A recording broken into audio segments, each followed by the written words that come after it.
Hi കൂട്ടുകാരെ, നമുക്കെല്ലാവർക്കും അറിയാവുന്ന വളരെ മനോഹരമായ ഒരു കുഞ്ഞൻ ചെടിയാണ് ഈ സീബ്ര ഗ്രാസ്.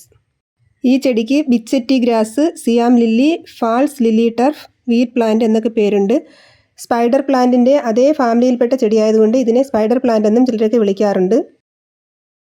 ഈ ചെടി നമുക്ക് ചെടിച്ചട്ടികളിലും അതുപോലെ വെർട്ടിക്കൽ ഗാർഡനിലും തറയിലും എല്ലാം നടാൻ പറ്റിയ പ്ലാന്റാണ്. ബോർഡർ പ്ലാന്റായിട്ട് നമുക്ക് നടാം. ഇന്ന് എൻ്റെ കയ്യിലുള്ള ഒരു സീബ്ര ഗ്രാസിൻ്റെ പ്ലാന്റ് ഞാൻ എൻ്റെ ഗാർഡൻ്റെ ബോർഡറായിട്ട് നട്ടുകൊടുക്കാൻ പോവുകയാണ്. അപ്പോൾ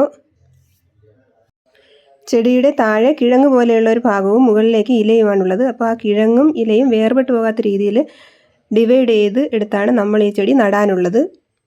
ഇതിനകത്ത് സ്റ്റാർ ആകൃതിയിലുള്ള കൊച്ചു വെള്ളപ്പൂക്കളുണ്ടാകും, പക്ഷെ അതൊന്നും ആരുടെയും ശ്രദ്ധയിൽപ്പെടാറില്ല. ഇത് എവർഗ്രീൻ ആയിട്ട് നിൽക്കുന്ന ഒരു പ്ലാന്റാണ്. ഒരു വർഷം കൊണ്ട് നശിച്ചു പോകുന്ന ഒരു പ്ലാന്റ് അല്ല. അതുപോലെ ഇതിൻ്റെ ഇലകളുടെ പ്രത്യേകത, ഇലയുടെ മധ്യഭാഗത്ത് പച്ച നിറവും മാർജിനിൽ വെള്ള നിറവും ഉണ്ട്. അതാണ് ഇതിൻ്റെ ഭംഗി. പെട്ടെന്ന് പുതിയ തൈകൾ വന്ന് ബുഷായി മാറുന്ന ഒരു ചെടിയാണ്. അതുകൊണ്ട് ഇത് നമ്മൾ ബോർഡറായിട്ടൊക്കെ നടുമ്പോൾ പെട്ടെന്നത് നല്ല ഭംഗിയിൽ വളർന്നു വരും. നമുക്ക് ഇൻഡോറായിട്ടും ഔട്ട്ഡോറായിട്ടും വളർത്താൻ പറ്റിയ നല്ലൊരു പ്ലാന്റാണ് ഈ സീബ്ര ഗ്രാസ് എന്ന് പറയുന്നത്. ബ്രൈറ്റ് ടു മോഡറേറ്റ് ലൈറ്റാണ് ഈ ചെടിക്ക് ആവശ്യം. അതുപോലെ മരങ്ങളുടെ തണലിലൊക്കെ നടാൻ പറ്റിയ ഒരു ഗ്രാസാണ്. ഗ്രൗണ്ട് കവറായിട്ട് നമുക്ക് നടാം. ആഴ്ചയിലൊരിക്കൽ വെള്ളം ഒഴിച്ചു കൊടുത്താൽ മതിയാകും. ഇതിൻ്റെ ശാസ്ത്രീയ നാമം ക്ലോറോഫൈറ്റം ലാക്സം എന്നാണ്.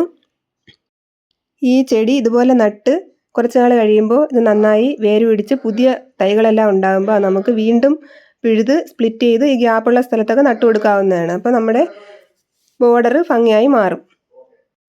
അപ്പോൾ നിങ്ങൾക്ക് എൻ്റെ ഈ വീഡിയോ ഇഷ്ടപ്പെട്ടെന്ന് വിചാരിക്കുന്നു. ഇഷ്ടപ്പെട്ടെങ്കിൽ ലൈക്ക് ചെയ്യുക, ഷെയർ ചെയ്യുക, എൻ്റെ ചാനൽ സബ്സ്ക്രൈബ് ചെയ്യുക.